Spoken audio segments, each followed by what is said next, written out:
The Adventures of Tom Sawyer, Chapter 17. Tom, Joe, and Huck Crash Their Own Funeral.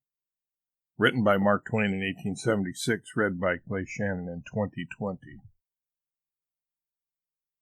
But there was no hilarity in the little town that same tranquil Saturday afternoon.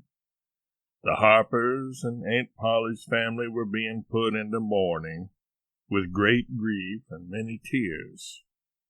An unusual quiet possessed the village, although it was ordinarily quiet enough in all conscience.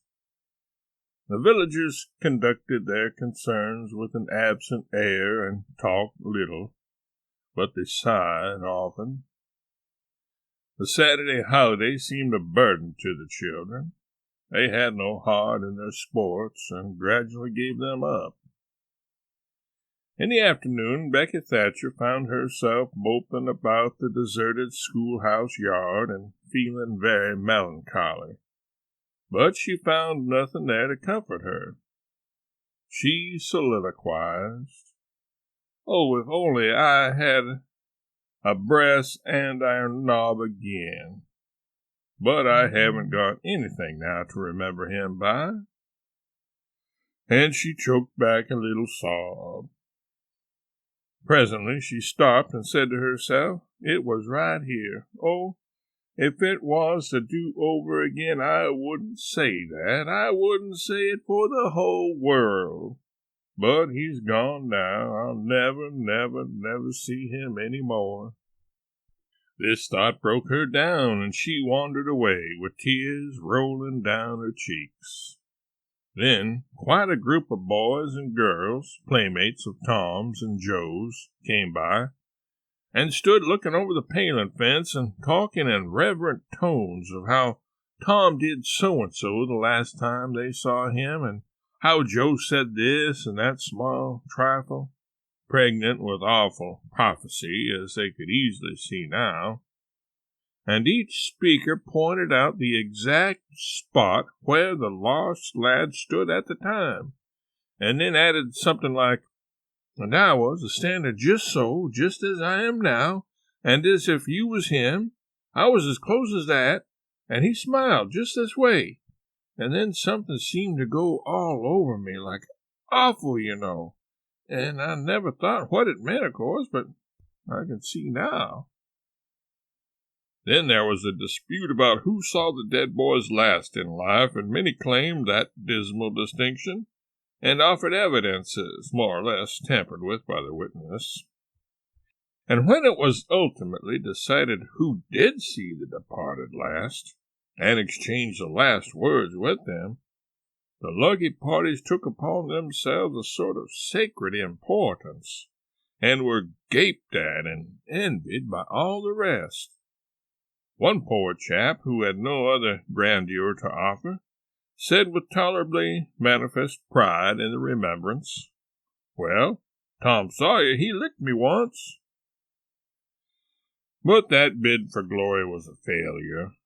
Most of the boys could say that, and so that cheapened the distinction too much.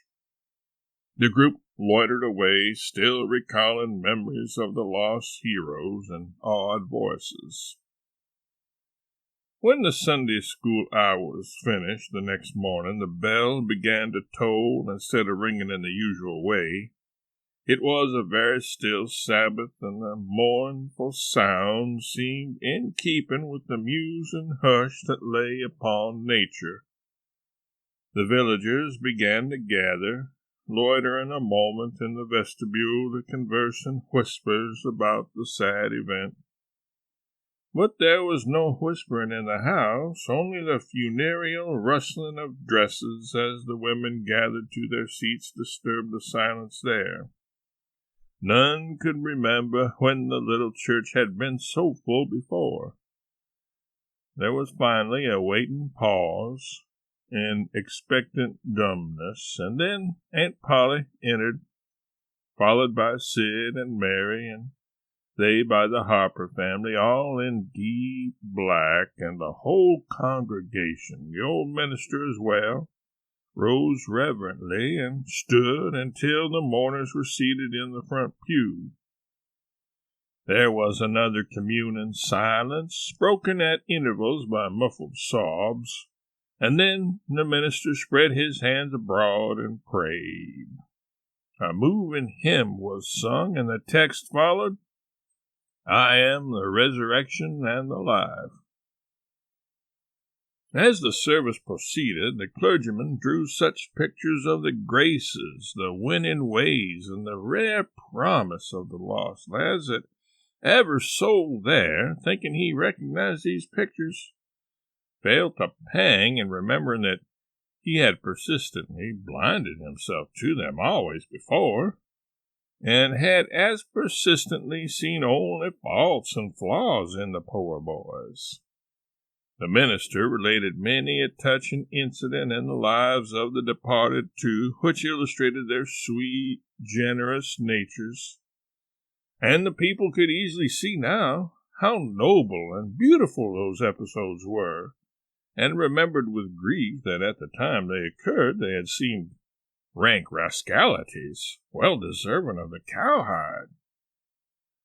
The congregation became more and more moved as the pathetic tale went on, till at last the whole company broke down and joined the weeping mourners in a chorus of anguished sobs, the preacher himself giving way to his feelings and crying in the pulpit. There was a rustle in the gallery, which nobody noticed. A moment later, the church door creaked. The minister raised his streaming eyes above his handkerchief and stood transfixed.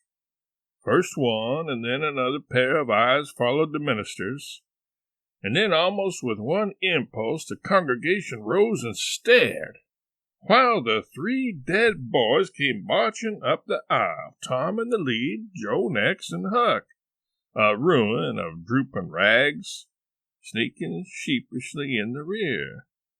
They had been hid in the unused gallery listening to their own funeral sermon. Aunt Polly, Mary, and the Harpers threw themselves upon their restored ones, smothered them with kisses, and poured out thanksgivings, while poor Huck stood abashed and uncomfortable, not knowing exactly what to do or where to hide from so many unwelcoming eyes. He wavered and started to slink away, but Tom seized him and said, "Aunt Polly, it ain't fair. Somebody's got to be glad to see Huck." "And so they shall. I'm glad to see him, poor motherless thing. And the loving attentions Aunt Polly lavished upon him were the one thing capable of making him more uncomfortable than he was before." Suddenly the minister shouted at the top of his voice, "Praise God, from whom all blessings flow! Sing! And put your hearts in it." And they did. Old Hundred swelled up with a triumphant burst, and while it shook the rafters, Tom Sawyer the pirate looked around upon the envying juveniles about him and confessed in his heart that this was the proudest moment of his life. As the souled congregation trooped out, they said they would almost be willing to be made ridiculous again to hear Old Hundred sung like that once more. Tom got more cuffs and kisses that day, according to Aunt Polly's varying moods, than he had earned before in a year, and he hardly knew which expressed the most gratefulness to God and affection for himself.